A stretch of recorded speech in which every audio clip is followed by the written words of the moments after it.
Camila. I am a dental surgeon specializing in facial harmonization. Postgraduate degree in cosmetology. I will present one clinical case whose theme is tooth and facial asymmetry. One treatment to improve self-esteem. Facial harmonization is not just aesthetic, it is also a self-esteem treatment.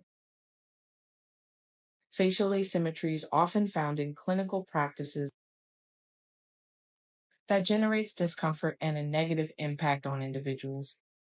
This study presents a treatment in a patient aged 43 years whose discomfort and main complaint was the difference in facial.